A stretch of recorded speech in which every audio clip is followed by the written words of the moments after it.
কার জন্য অপেক্ষা করতেছেন? কার জন্য অপেক্ষা করবো রে তারা?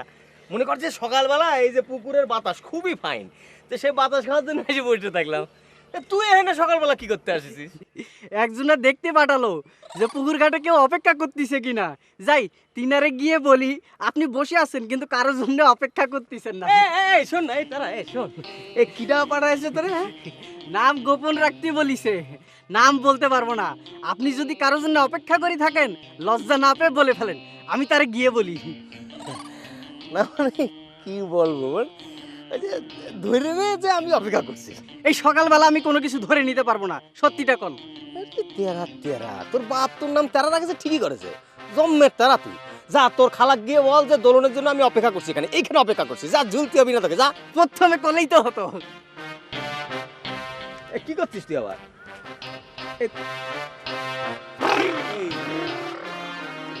তেরা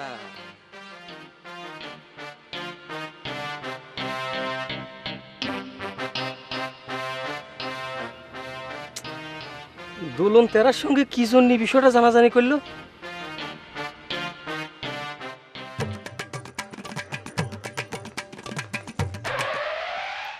কি খবর তার মামা? লাইন ক্লিয়ার খালা, একেবারে শুনশান পুকুর ঘাট। তিনিও সেই যে গুজে বসে আছেন, আপনি আগে বাড়েন।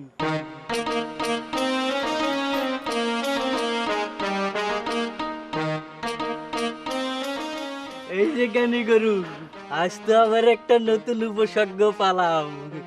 দোলন চাপা প্লাস কবি মনজের উদ্দিন টগর, ট্যাগের মধ্যে কি কানেকশন হবি? হবি? ও বুঝতে পারিছি, দোলন খালার ছোটবেলায় যে শাদী হয়েছিল সেটা বোধ হয় আপনি জানেন, এই জন্য কোনো মন্তব্য করতে চাচ্ছেন না। না পাঠাই কি করব? আপনি এসেছেন কিনা, পুকুর ঘাটে অন্য কেউ আছে কিনা, সেসব বিষয় যাচাই করার জন্যই তো আমি তেরা মামার অ্যাডভান্স পার্টি হিসেবে পাঠাইছিলাম। কিন্তু সেই বিষয়টা যে তার নলেজে চলে আসলো সেটা তুমি ভাববা না? বিষয় বলতে আপনি কি বুঝাচ্ছেন? কি বিষয় তার নলেজে আসলো? না মানে তোমার জন্য যে আমি এখানে ওয়েটিং এর মাধ্যমে অপেক্ষা করতেছি সেটা আর কি। আর তাছাড়া ও তো জম্মের তেরা, ও তো মানুষের কাছে এই কথাটা পাস করার মধ্যে দিয়ে ফাঁস করে দিতে পারে।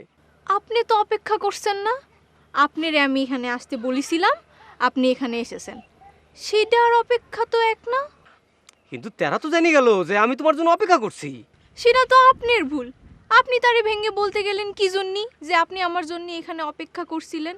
উরি খুদা রে, স্প্রিং এর উপর দিয়ে প্যাঁচ মারো, মানে এত প্যাঁচ মেরে কথা কিরাম করে বলো তুমি? হ্যাঁ আচ্ছা ঠিক আছে, বাদ দাও, কি জন্য আসতে বলেছো সেটা বলো।